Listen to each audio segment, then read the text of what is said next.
Et en studio, on est très heureux d'accueillir pour cette première émission de l'année Sylvain Lousli, qui n'est pas venu depuis longtemps. Salut Sylvain, comment ça va ? Écoute, très bien, c'est toujours un plaisir de vous revoir. Eh bien, écoute, on est content. Et à côté de toi, Chichi, bien connu de la communauté poker, et vous êtes venus ensemble, vraiment on peut dire ensemble, mon chichi. Parce que vous allez nous parler d'une initiative, un challenge projet. même. Très gros projet. Un projet. Ouais. On peut dire challenge, c'est comme ça que ça s'appelle ?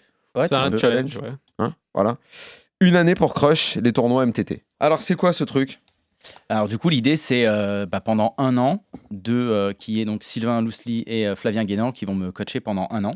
Oui. Et à travers ma progression, en fait tous les membres qui vont rejoindre le challenge, ils vont pouvoir progresser. Ils vont te coacher précisément. Enfin tout le monde le sait, mais t'étais pas un débutant non plus quand même. Hein, moi je suis joueur pro mais en cash game. Voilà. Depuis 10 ans. Donc Omaha et surtout No Limit clairement. Omaha un petit peu, Omaha 5, Omaha Hello, mais principalement No Limit. Et donc, par contre, je joue quasiment jamais de tournoi. Enfin, je dois faire 3 tournois par an. Je savais pas ça en revanche, que tu faisais jamais de tournoi. Ouais, c'est très très rare. Vraiment très très rare. Quand on se croise des fois sur des événements, vu que je suis mais en fait, on se croise parce que Club Poker, parce que la radio. En fait, moi, je fais le lien en me disant forcément, il doit jouer, mais en fait, non. C'est un gros joueur. Je joue quand je suis en déplacement de temps en temps sur le tournoi, parce que je suis sur place, donc autant jouer si j'ai le temps. Quelle partie tu fais en cash game ? NL 400, quel genre ? Ouais, 400, 600. 400, ouais, NL 400. Online, non, mais c'est un top reg, attention. Il tient le micro, mais il tient les cartes aussi. Hein. C'est pour ça que je savais qu'il jouait, c'est pour ça que je dis ce challenge n'est pas proposé à un débutant. On parle déjà d'un vrai joueur. Par rapport à ma progression, non. Mais en fait, l'objectif, si tu veux, c'est que tous les gens qui vont rejoindre, dans le lot, il y aura forcément des débutants. Oui. Donc moi, en fait, je suis un petit peu le médiateur de ce projet. C'est-à-dire que il va y avoir des débutants. Moi, je vais sélectionner leurs questions, leurs mains, les soumettre du coup au coach, à Sylvain et à Flavien, qui sont donc les experts. Et ils vont donner leur avis sur ça. Et moi, je vais également progresser à travers le coaching. Mais quelle différence avec un coaching habituel ou les cours qu'on voit sur le net où on arrive, le mec nous explique des coups, nous dit les conneries à faire, plutôt à pas faire, pardon. L'intérêt de ce challenge, qui est quand même on va le rappeler, c'est un produit qu'on vend, puisqu'on vend du coaching et des méthodes de travail. Ouais. C'est un abonnement. Il y a 3 abonnements, je crois, c'est ça ? En fait, il y a plusieurs tarifs. C'est pas vraiment un abonnement, si tu veux. C'est juste tu peux payer en 5 fois, mais il n'y a pas un abonnement tous les mois. Et donc, tu t'engages sur un an. D'accord, t'engages sur un an. C'est 39 € par mois et tu t'engages sur un an. Tu as 3 mois pour, si t'es pas content, t'es pas satisfait pour être remboursé. Il n'y a pas beaucoup de gens qui offrent ça déjà. Si t'es pas satisfait, Sylvain, ça veut dire que le mec, s'il a pas gagné un truc ou s'il a pas soit il joue pas, il est pas content. Ce sera ça tout de suite. Hein. Mais l'intérêt, c'est tu en as créé une communauté sur Discord. Donc, les gens peuvent venir directement échanger, nous poser des questions. Nous faire remonter leurs problématiques, leurs mains. Et du coup, on va sélectionner les questions les plus intéressantes, les mains qu'on va analyser ensemble pendant des vidéos, pendant des lives également. C'est-à-dire qu'il y a un côté peut-être concret, immédiat, un échange immédiat. Exactement, ouais. C'est que c'est pas juste tout de suite, il fait son débrief. Disons que c'est pas juste de contenu, on dirait tiens, ce sujet-là, il est intéressant, je vais faire une vidéo dessus. Et les gens n'ont pas vraiment d'impact sur la création du contenu. L'idée, c'est qu'il y ait vraiment un aller-retour et qu'au fur et à mesure de l'année, on adapte le contenu qu'on crée. Et que ce soit vraiment orienté pour nos membres. C'est ça, en fait. Qui principalement vont jouer, c'est sûr que c'est sûr et certain, ça c'est principalement des joueurs qui jouent des tournois à 10 €, 20 € online, même des joueurs qui jouent un peu en live aussi. Et quels tournois ils font en fait ? En gros, eux, ils vont jouer leur tournoi habituel, ils font leur volume, etc. Mais par contre, le but, c'est que pendant un an, ils progressent à travers moi. En fait, moi, je suis un petit peu le membre bêta, si tu veux. Mets-moi en scène. Ouais. Disons que moi, je prends une formule, formule de base. Entrée, plat, dessert. Et je commence le 1er février. Donc, j'ai mon abonnement jusqu'en 1er février 2024. Qu'est-ce que je fais ? En fait, c'est toute cette année. Donc, si tu commences, là, les ventes, elles s'arrêtent mercredi prochain à minuit. Donc, ça commence dès le 12 janvier. Janvier, ok, très bien. Donc, je démarre janvier jusqu'à décembre. Voilà. Et donc, en gros, tu vas avoir toutes les semaines 2 vidéos avec des lives où il y aura Sylvain ou moi ou Flavien ou moi où tu pourras poser tes questions directement, où on va traiter un sujet spécifique à chaque fois. Donc live, c'est un peu masterclass, on va dire. Il y a un thème qui est prévu. En fait, c'est une masterclass. Une masterclass, mais avec interactive, parce qu'il y a un échange direct avec les gens. C'est ça la différence. On peut venir poser des questions, on peut vous répondre directement. Combien de personnes au moment où on se parlera on peut être plusieurs. Il y aura clairement beaucoup de monde. Après, il n'y aura pas tous les membres en ligne à chaque fois, c'est sûr que certains que non, il y aura certains qui vont rattraper. Ok, donc le mercredi, je prends ma leçon, j'écoute Sylvain me dire comment jouer les As. Voilà, mais par contre, le jeudi, tu auras la possibilité, ou même tous les jours de la semaine, de poser tes questions dans le chat. Et donc, nous, on va y répondre toute la semaine. Et moi, en fait, mon but, si tu veux, c'est de récupérer les questions qui reviennent le plus, les questions les plus intéressantes, pour préparer toute la séance avec les coachs, en fait. D'accord. Et après, il faut que je joue. Après, tu joueras. Tu travailles aussi par toi-même. Hein, mais non, mais après, tu prends tes notes et ensuite tu vas jouer. Et de ce que tu as compris, donc le mercredi, le samedi soir, je suis à la maison, je me fais un tournoi. Voilà, et tu mets en application. Idem si c'est un tournoi en live, pareil. Ce que tu veux, tu fais les tournois. Donc je vous dis, les gars, vous savez, ce week-end, vous aurez le temps de suivre chaque joueur qui aura dans l'équipe et tout pour savoir quel genre de tournoi on va faire. Chaque tournoi de chaque joueur, non, c'est clairement pas possible. Mais le but, il est pas vraiment là, parce que si tu veux un soutien comme ça, il faut prendre clairement un coach personnalisé. Et là, par contre, c'est un prix. D'accord. Enfin, un coach privé, c'est. Donc là, je vais faire mon petit tournoi le samedi. Si tu prends tes notes sur ton tournoi, imaginons c'est un tournoi live, par exemple. Toi, tu fais ton tournoi live, tu prends ton calepin, tu prends tes notes, et tu peux très bien dès le lendemain nous les mettre dans le Discord, nous soumettre ça, et nous on va y répondre, que ce soit les coachs ou aussi la communauté. Et on pourra même, si imaginons par exemple tu vas à Marrakech la semaine prochaine faire les WSOP, tu dis prends énormément, si tu as pris tes notes, on pourra débriefer entièrement ton tournoi avec les membres, s'il y a plein de situations intéressantes, tout est possible. D'ailleurs, c'est un truc que tu devrais faire, parce que toi, tu es quelqu'un de notes, en fait. Tu es un bloc-notes, Daniel. Vraiment. Regarde, il ne sait pas ce que je veux dire. Attends, c'est-à-dire que quand tu joues au poker et parfois qu'il y a des mains que tu n'arrives pas, note-les et ensuite tu vas voir. C'est le meilleur moyen de progresser. C'est le meilleur moyen de progresser, c'est ce que je faisais. C'est ce qu'on a fait d'ailleurs, on a fait sur Kill Tilt de manière gratuite, évidemment. Qu'est-ce que tu notes en fait ? La main que tu joues, même si tu la gagnes et que tu l'as mal jouée, ou bien qu'il y a un truc où effectivement tu n'as pas compris. En gros, c'est on va dire un cas de figure. Un cas de figure. Et comme il y a plusieurs cas de figure au poker. On est 6, le mec a ouvert. J'avais cette comme dans la tête d'un pro. Ouais, mais comme dans la tête d'un pro. Ce que propose Kill Tilt avec Chichi, Sylvain et toute la team, avec Flavien que je salue, c'est comme un Danse avec les stars, à part que c'est Danse avec les cartes, tout simplement. T'arrives, t'apprends. Mais oui, loulou. Mais c'est ça, c'est un Danse avec les stars. Tu veux. Prends un stylo et un bloc-notes. Je veux ton bloc-notes à Marrakech. Elle est sympa ton analogie, mais Danser avec les stars, c'est si Sylvain il est à côté de moi pendant que je joue. Alors là, du coup, c'est pas. Par contre, on n'a pas le droit. Non, c'est de la religion, du coup. Je sais, mais là, c'est vraiment Danser avec les stars. Mais non. Je suis d'accord avec Moundir sur le fait que vraiment prendre des notes. Moi, je suis quelqu'un qui prend énormément de notes aussi. J'ai beaucoup de carnets, beaucoup de fichiers Excel. Mais ça, c'est important. C'est très, très important. Et pour les tournois live, en plus, c'est vraiment cool parce que sinon, tu oublies tout. Tu oublies très vite tout. Tu vas oublier la position, combien tu avais de jetons, etc. Et c'est pour ça que dans la tête d'un pro, c'est pratique. Bon, eux, ils ont leur appli spéciale, mais rien ne t'empêche d'avoir un carnet, de noter vite fait tes coups.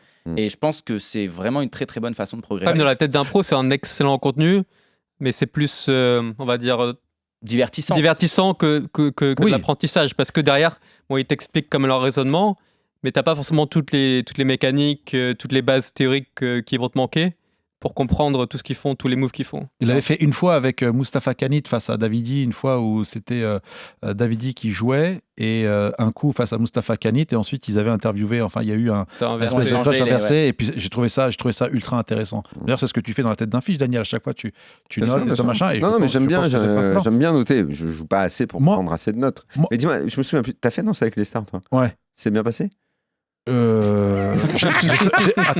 Attends, mais quoi, je suis sorti après Alien Folly. Je suis sorti en premier. Attends, j'étais top 4, ils m'ont sorti. C'est bon. Que je voulais me moquer ou pas? Top 4. Non, mais j'ai vu léger, mais c'est pas grave, Daniel. Un ami, c'est un ami. Je vais poser ma question quand même parce que c'est pas ton premier métier la danse. Non, mais j'étais top 4, donc pour moi j'étais pas le plus pourri. Top 4, t'as pas fini top 4? J'étais top 4 T'es sorti dans les premières semaines? T'as pas compris. Quand je suis sorti en deuxième, j'étais parmi le top 4 au classement. J'étais au top 4. Ah, après, c'est les façons de voir les choses. C'est les votes qui sont sortis. Truc de ce boob, tu vois. Bon, enfin bref. Sur le challenge que vous proposez, il y a. Tu dansais avec qui déjà? C'était avec Katrina Patchett. Ah, elle est forte en plus. D'habitude, elle gagne tout le temps. Non, elle a gagné qu'une fois. C'était avec Pokora. C'est la quelle fois? D'abord, je la salue. Je sais pas si elle continue à danser en plus. C'est un peu de la triche avec Matt Pokora. Je connais pas le gamin.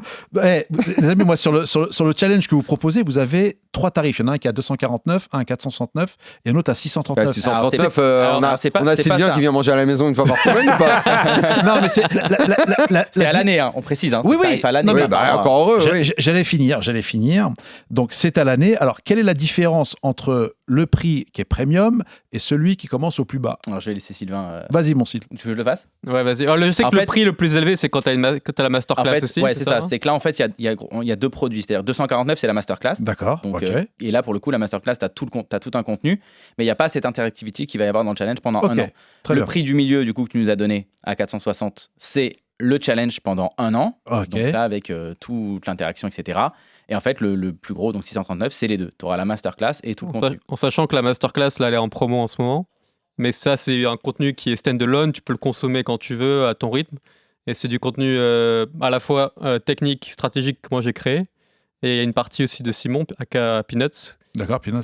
Qui a fait un très très gros contenu sur le mental, le mindset, la progression. Préparation des objectifs, etc. Ce qui est super important, surtout quand tu débutes ou quand tu es encore, on va dire, assez tôt dans ta carrière poker. Souvent, il y a beaucoup d'erreurs mentales que tu vas faire, beaucoup d'erreurs de gestion de bankroll, choix des tournois, qui vont t'empêcher au final d'aller de monter une bankroll, d'aller jouer des limites plus élevées. Et il y a une partie, c'est indispensable. Il y a aussi une masterclass cash game, on n'en a pas parlé, mais moi j'ai travaillé également sur une masterclass qui est totalement cash game. Donc pour les joueurs qui veulent pas jouer de tournoi. Quand vous achetez la masterclass, dans tous les cas, vous avez tout le contenu de Peanuts sur le mental, la progression. Et soit vous voulez jouer du cash game, vous avez Chichi qui vous délivre ses connaissances. Justement, c'est pour moi. En cash game, Chichi, tu fais quand même du volume. Tu vois, moi je connais le joueur que tu es. Est-ce que le fait de faire ce challenge à l'année, ça va pas te prendre du temps? Est-ce que ça va empiétrer sur ton petit jeu perso? Clairement, je vais réduire mon volume en cash game. Là, pour l'instant, parce qu'on a commencé, moi j'ai déjà commencé un petit peu avant, parce qu'on a déjà commencé à créer du contenu pour le lancement. Donc là, je me suis pris un rythme où pour l'instant, j'arrive globalement à tenir, mais je change forcément mes horaires, parce que les tournois online, on sait que c'est plutôt le soir, donc on va plutôt jouer à partir de 20h, 19h. Et moi, j'avais tendance à jouer en cash game de genre 22h à 2h du matin, dans ces eaux-là. Donc forcément, ça empiète dessus, donc je vais changer mes horaires. Je vais voir si je tiens toute l'année. On verra. Maintenant, le but aussi et la priorité, c'est de me mettre sur le tournoi cette année et de progresser là-dedans. Donc, si je réduis en cash game, c'est pas très grave. C'est un peu, on va dire, un investissement au final. Donc après, je pense, ce qui est certain, c'est que je vais travailler énormément le tournoi. Et par contre, mon travail de fond sur le cash game, là, c'est ce que je vais réduire le plus au final. Le grind, ça devrait aller, mais le travail, bosser le cash cette année, on est un petit peu en intérim, on va dire. Chichi, je sors un petit peu de votre challenge. Je pense à un truc avec effectivement le nombre répété d'activités de ce genre, mine de rien, qui existe. Et je pense que tu es bien placé pour répondre à cette question, parce qu'avec Comment vous faites Club Poker depuis des années, on peut dire que vous êtes un peu le premier média qui est apparu pour parler de poker. C'est à 16 ans, la Club Poker Radio. Ah ouais, c'est plus ancien que même Dr Poker à l'époque. Ah, Dr Poker, ça doit être 2000, la première fois qu'on le fait, 2011 par là. 2011 on est à peu près par là. Non, donc vous avant, ouais. Avant, ils sont avant. Il en est où le marché du poker aujourd'hui? Le nombre, parce que s'il y a des activités comme celle dont vous parlez, ça veut dire que vous envisagez qu'il y a des potentiels clients en France, et il y en a d'autres. Des coachings, des gens qui sont passionnés par la progression du jeu. On voit que les clubs marchent fort. Comment tu vis, toi, les 16 années où tu as suivi ça de près? Il y a même eu un trou à un moment. Là, c'est totalement revigoré, ça repart de plus belle. Il y a eu un gros trou pendant quelques années. C'est vrai que c'était, on le sentait, ne serait-ce que sur les tables. Alors moi, encore plus en cash game, parce que le tournoi, c'est vraiment la base de la pyramide. Et le cash game, si tu veux, c'est en haut. Donc il y a moins de trafic, moins de volume, moins de tables. Il y a eu un gros trou. Ensuite, le confinement a fait que ça a explosé, très clairement. Et les gens sont arrivés au poker par le biais du online. Ouais, beaucoup. Ils se sont mis à jouer et c'est ça qu'on a retrouvé après dans les clubs. Dans le live aussi, ouais. Dans le live, tout à fait. Ouais. Et en live, là, on le voit, on l'a vu depuis la reprise du live, depuis, on va dire, un an et demi. Quasiment chaque tournoi bat des records. Oui. La fréquentation en live est énorme. En plus, on a la chance maintenant à Paris on va pouvoir accueillir le PT qui arrive bientôt. Il y a le retour du Winamax Poker Tour. Donc il y a plein. On est dans un nouvel âge d'or du poker après l'âge d'or de la fin des années 2000, les années Bruel à la télé, tout ça. Alors, je dirais pas âge d'or non plus, parce qu'il y a quand même une grosse différence. Il y a eu un énorme boom, oui, pendant le confinement. Et en fait, moi, je m'attendais à ce que ça redescende globalement à peu près à l'équilibre. Et en fait, non, on a vu qu'on a quand même passé un palier. Et que ce soit online ou en live, les gens ont repris goût au poker. Est-ce qu'il n'y a pas une énorme différence avec justement la période fin des années 2000 dont je parlais, où c'est ma période du poker, où les gens y allaient, bon, on tombait sur un livre, on a tous pris un livre au départ, on s'y est mis, c'était très ludique de jouer avec les copains une fois par semaine, plein de gens ont commencé comme ça. Aujourd'hui, j'ai l'impression que les mecs ils veulent être beaucoup plus solides que nous à l'époque. Ils veulent regarder des masterclass, prendre des cours de coaching, et ils se disent même, à tort ou à raison, je vais essayer de gagner un peu ma vie avec le poker, je vais essayer de jouer très sérieusement. Il y a des jeunes avec la tête bien faite, qui veulent s'y mettre, qui veulent beaucoup progresser. Est-ce que tu as ce sentiment aussi ?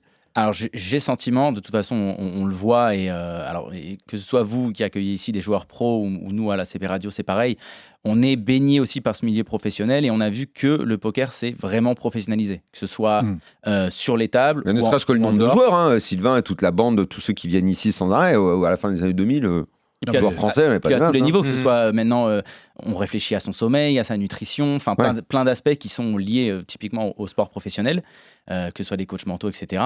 Et par contre, après, je pense aussi que ça a été l'une des façons de communiquer on va dire, du divertissement poker. C'est-à-dire, par exemple, dans la tête d'un pro, même si c'est un divertissement, ça montre quand même une approche sérieuse, une approche professionnelle. Avec réflexion, quoi. Voilà. Donc, du coup, les gens, forcément, ils voient ce contenu-là. À l'époque, si on parle par exemple de 2006, quand il y avait le WPT sur Canal, c'était beaucoup plus fun, on en fout un peu partout. C'est ça. Même l'approche était différente dans le contenu et dans le divertissement. Donc je pense que ça, tout ça est lié. Et puis aussi, le niveau de jeu monte. Donc si on veut s'en sortir, on n'a pas le choix. Il faut avoir une approche plus pro, quoi. Clairement. Non, il y a clairement de ce côté-là une évolution. On joue plus un peu spectacle, panache, les gros coups, les machins. Là, il y a vraiment la volonté. Bien sûr. Non, mais panache, c'est parce qu'à l'époque, c'est dur de gagner. C'était dominant cette mentalité-là quand c'est arrivé. Il y avait beaucoup de scandis, surtout les scandis, on mettait partout. Disons que le niveau de jeu global était juste bien inférieur, donc tu pouvais t'en tirer sans avoir des très grosses compétences techniques, puisqu'au final tout le monde était assez faible techniquement. C'est ça. Ça a évolué, il y a tellement de contenu qui a été créé depuis. Là maintenant, le mec qui se lance, il sait qu'il va croiser des gars sérieux quand tu vas dans des clubs. Mais il peut progresser. Par contre, il peut progresser beaucoup plus vite qu'à l'époque. Moi, je pense que on peut toujours clairement y arriver. C'est juste une approche vraiment différente. Et on voit des joueurs qui percent très très vite. Par contre, maintenant, il faut envoyer du travail, quoi. Ça, y a pas beaucoup de travail.